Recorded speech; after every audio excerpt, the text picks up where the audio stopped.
Mais il est blessé. On a été appelé par ces gens qui ont vu et filmé un lynx qui est blessé et qui a une fracture du tibia. Ça fait 15 jours qu'il est en difficulté. Gilles Moine et son équipe vont tenter de sauver ce lynx boréal blessé qui risque de mourir.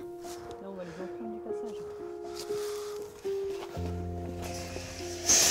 passage. Là, on est en train de positionner une cage piège. Du fait que son tibia soit fracturé depuis 15 jours, il ne peut pas chasser du tout.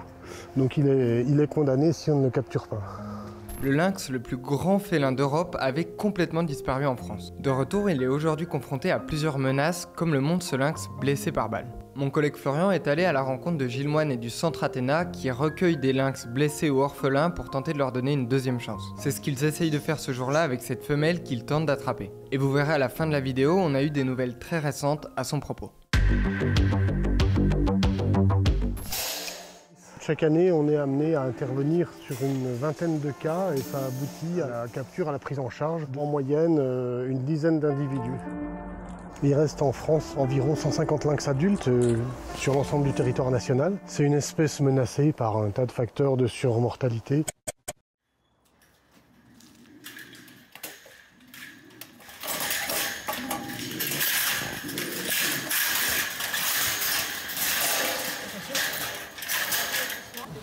Toujours à patte arrière. Oh, estimé à quel âge alors? elle a 3 ans. Pas trop quand même. Oui, non mais il est juste bien. Ici, on est au Centre Athéna, qui est un centre de soins pour la faune sauvage qui recueille annuellement près de 5000 animaux et qui a une spécialité, c'est l'accueil des lynx. Ici, on a 5 lynx pour l'instant. Là, c'est chez le plus ancien.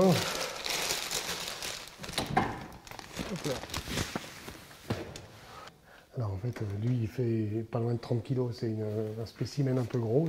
En plus, c'est le lynx de Sibérie, c'est la plus grande sous-espèce du lynx. Et la femelle, elle, qui est un lynx de chez nous, fait une vingtaine de kilos. C'est là qu'on voit la grande proximité avec le chat. Ils jouent comme des chats avec une souris. Voilà, donc on a ici un visuel des différents enclos. Avec une vidéosurveillance, donc on peut les voir interagir entre eux sans que leur comportement soit modifié par notre présence. Donc ça c'est un jeune mâle qu'on avait capturé en octobre et ça c'est une femelle qui a été capturée en décembre. Tous les deux orphelins, récupérés dans un état très dégradé, très dénutri et qui se sont bien remis. Tous les deux attendent leur relâché qui interviendra aux environs du mois de mai. Les menaces auxquelles le lynx est exposé, c'est principalement pour les jeunes la disparition des mères par collision routière ou par braconnage. Et donc on est amené à traiter soit des jeunes orphelins très maigres, soit de la traumatologie assez lourde. Et puis lorsqu'ils sont prêts à être relâchés, ils sont équipés d'un collier GPS et ils sont relâchés dans un milieu adapté. Et ensuite ils seront suivis pendant une année complète. On va une fois par semaine, en moyenne, sur le terrain, parce que c'est une espèce à enjeu. Et donc, c'est intéressant pour nous d'avoir un suivi vraiment très, très précis. Par exemple, en ce moment, on est en train de suivre 2 lynx différents. Là, je programme la fréquence radio de Minos. Ça sert à savoir s'il est à proximité. A priori, là, pour l'instant, c'est pas le cas, mais j'essaierai un petit peu plus tard. C'est grâce à son collier qu'on a ces localisations là sur le plan, sur la carte. Donc chaque localisation est espacée de 2 heures. Et ici, nous on se trouve là, on est à environ 150 mètres.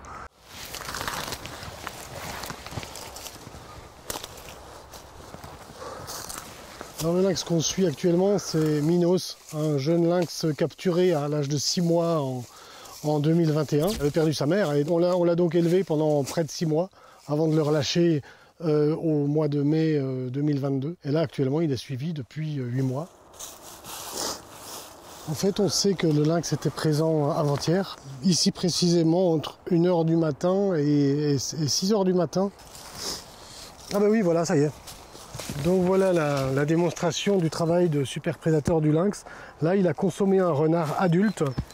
Bon, en général, il reste la queue et les pattes, vraiment. Tout le reste a été consommé. Je suis vraiment content parce qu'on savait que ce lynx en particulier se débrouillait bien, mais c'est la preuve apportée encore une fois que tout va bien, qu'il est capable de capturer des proies, y compris difficiles comme le renard. C'est dommage pour le renard, mais ça fait partie des cycles naturels.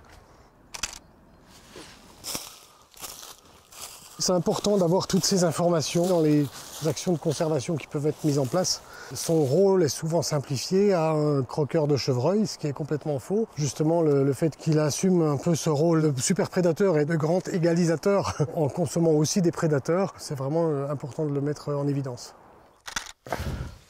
En Bourgogne-Franche-Comté, on a une responsabilité toute particulière vis-à-vis de cette espèce puisqu'on détient, entre guillemets, 90% des effectifs. C'est-à-dire qu'on est dans une population qui est soumise à une forte surmortalité et qui, en plus, avec ses problèmes génétiques, risque d'avoir des perspectives d'avenir assez sombres. Dans la pire des hypothèses, dans 30 à 40 ans, on pourrait arriver à une nouvelle disparition de l'espèce en France.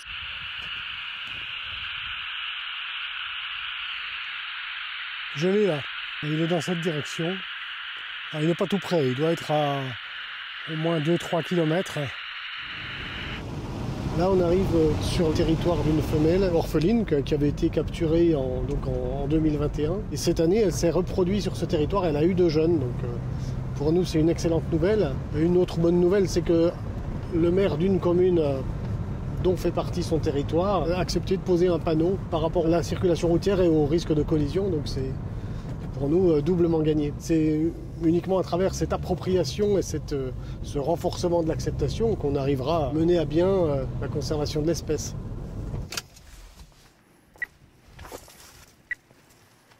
Il est pile là en dessous en fait. Ça fait aucun doute, c'est là que j'ai le signal le plus fort. Sans doute en train de se dorer la pilule sur une barre rocheuse. Donc là bien sûr on ne le verra pas, mais je sais qu'il est là dans une zone sécure pour passer la journée. Après avoir passé 6 mois à les soigner, en fait c'est important pour nous durant l'année de suivi de savoir que tout va bien, qu'ils ont un comportement tout à fait normal. Pour nous c'est vraiment top, c'est vraiment l'accomplissement. La femelle lynx du début, elle a été recueillie en février 2023 et baptisée Evalude. Les équipes du centre Athéna se sont rendues compte qu'elle avait été en fait blessée à la patte par la balle d'une arme à feu. Une enquête judiciaire a été lancée pour identifier le responsable. Entre-temps, le centre Athéna a réalisé plusieurs opérations pour tenter de sauver cette femelle. Pour savoir si plusieurs mois après elle avait survécu, on vient de recontacter Gilles Moine et il y a eu du nouveau en mai 2024. Alors, quand on a pu relâcher Evalude, ça a été un immense soulagement puisque évidemment après 15 mois de soins, l'aboutissement d'une longue période de montagne russe avec des incertitudes, des bonnes nouvelles et puis à nouveau la replonger dans l'incertitude. On est assez fiers de notre détermination et de la réussite des soins. Donc ça a été vraiment assez éprouvant et on était extrêmement soulagés de pouvoir aboutir à ce relâcher qui était finalement une récompense incroyable. Maintenant, on sait depuis 2 mois et demi, après l'avoir relâché, que tout va bien. Alors certes, elle boite, parce qu'on ne peut sortir pas complètement indemne d'une telle blessure, d'une blessure aussi grave, mais néanmoins, elle arrive à se déplacer sur des dizaines et des dizaines de kilomètres.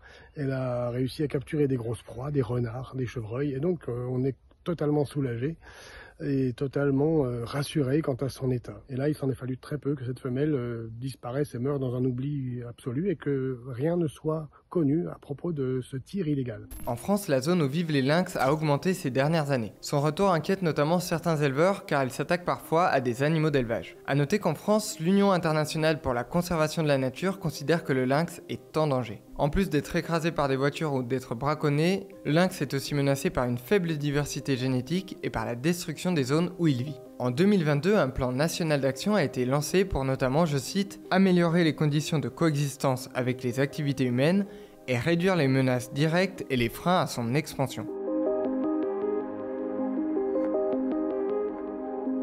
J'espère que cet épisode des Doc Nature vous aura intéressé. N'hésitez pas à apporter des informations complémentaires sur le lynx dans les commentaires. Et nous on se retrouve dimanche prochain à 10h pour un nouvel épisode des Doc Nature sur un sujet un petit peu différent.